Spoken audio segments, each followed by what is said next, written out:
वो आ गई। दीपक और माया की बहुत जल्द शादी होने वाली थी। एक रात दीपक माया को फोन करता है।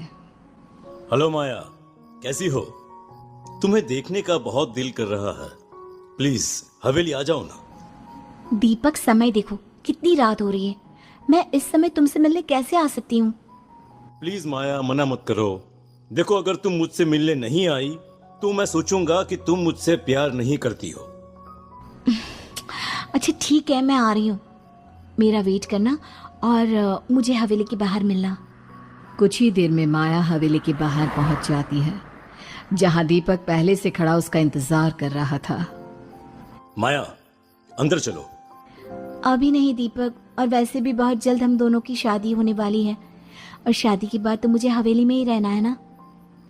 दोनों बातें करते हैं और फिर माया वहां से चली जाती है।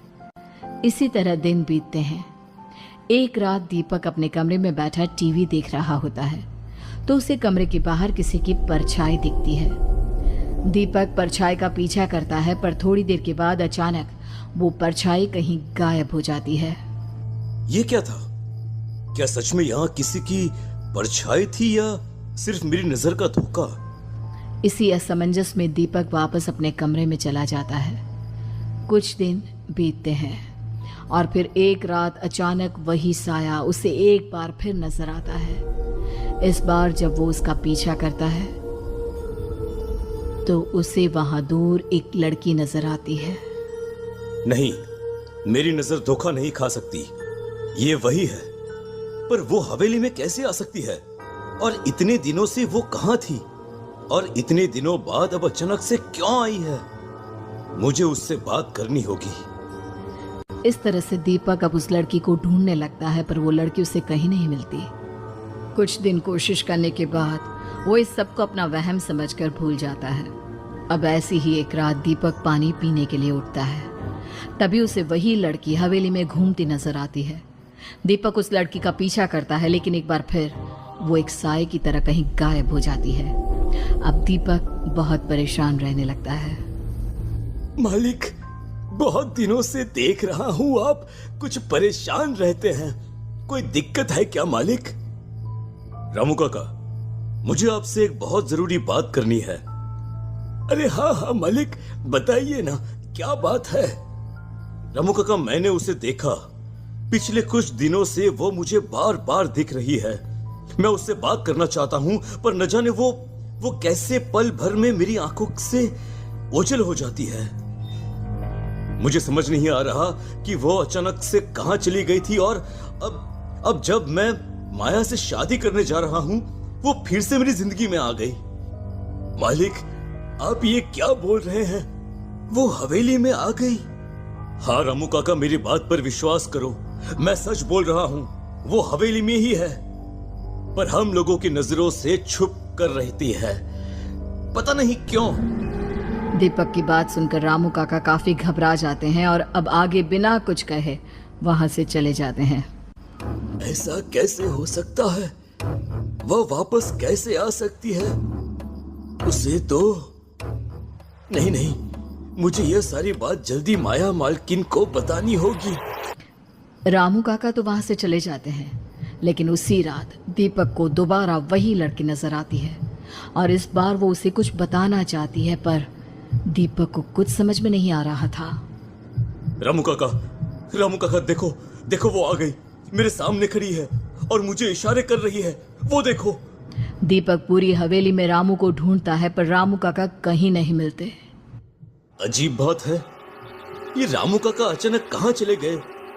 वैसे तो कभी नहीं जाते। और जितने में दीपक रामू काका को ढूंढकर वापस आता है, वो लड़की एक बार फिर गायब हो गई होती है और दीपक असमंजस में रह जाता है। दिन बीतते हैं। माया का जन्मदिन आता है।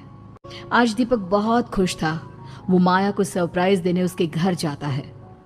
अरे दीपक, ये क्या कर रहे हो तुम? मेरी आंखों पर पट्टी क्यों बांध रहे हो?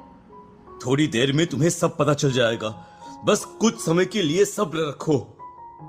अच्छा ठीक है, पर ये तो बताओ कि हम जा कहाँ रहे हैं? मैंने बोला ना, सही समय आने पर तुम्हें सब पता चल जाएगा, इसलिए अब चुपचाप खड़ी रहो। मैंने तुम्हारे लिए एक बहुत बड़ा सरप्राइज प्लान किया है। Wow, surprise! हाँ, इसीलिए अब चुपचाप खड़ी रहो और मुझे तुम्हारी आंखों पर पट्टी बांधने दो। दीपक माया की आंखों पर पट्टी बांधकर उसे अपने साथ अपनी हवेली में ले जाता है, जहां उसने पूरी हवेली को बहुत ही सुंदर सजा रखा था। अब जैसे ही दीपक माया की आंखों की पट्टी खोलता है, वो लड़की उन दोनों के सामने आ जाती है, जिसे देखते ही माया के होश उड़ जाते हैं। संजना, तुम वापस कैसे आ सकती हो? तुम्हें तो क्या माया, और संजना तुम कहां चली गई थी? और वापस भी कब आई हो, जब मैं अपनी जिंदगी में आगे बढ़ चुका हूं, जब मैं माया से शादी करने जा रहा हूं? अब क्यों आई हो मेरी जिंदगी बर्बाद करने? मैं तो तुम्हारी जिंदगी से कभी गई ही नहीं थी दीपक। क्यों माया? माया, ये सब क्या है? तुम्हारी हिम्मत कैसे हुई मेरे पति पर डोरे डालने की? तुम मेरी ही हवेली में आकर मुझसे ही मेरे पति को दूर करने की बात कर रही हो। यही सच है संजना, मैं बहुत जल्द तुमसे तुम्हारे पति को छीन लूंगी और तुम कुछ नहीं कर पाओगी। तुम दोस्त हो या दुश्मन? मैं आज ही दीपक को तुम्हारी सच्चाई बता दूंगी, और मुझे मेरे दीपक पर पूरा भरोसा है। वो मुझे छोड़कर कभी कहीं नहीं जाएगा। इतना बोलकर जैसे ही संजना दीपक को फोन करने लगती है, तभी माया पीछे से संजना के सर पर वार करती है और संजना बेहोश हो जाती है। दूर तो तुम दोनों को होना ही पड़ेगा, चाहे इसके लिए मुझे कुछ भी करना पड़े। अब माया बड़ी ही चालाकी से संजना की लाश को हवेली के बाहर दफना देती है, परंतु ये सब कुछ हवेली का नौकर रामू देख लेता है और माया उसका मुंह बंद करने के लिए उसे बहुत सारे पैसे देती है। माया, मुझे पाने के लिए तुमने मेरी संजना को मार दिया, और अब ये भी मरेगी। माया अपनी जान बचाने के लिए हवेली से भागने लगती है, पर हवेली के सारे खिड़की दरवाजे अपने आप बंद हो जाते हैं। दीपक संजना को रोकने की बहुत कोशिश करता है, पर संजना नहीं रुकती और वो माया को वहीं हवेली में खुदे एक गड्ढे में गिराकर उसे जिंदा दफना देती है। ये तुमने क्या किया संजना? क्या किया तुमने? तुम ऐसी नहीं थी।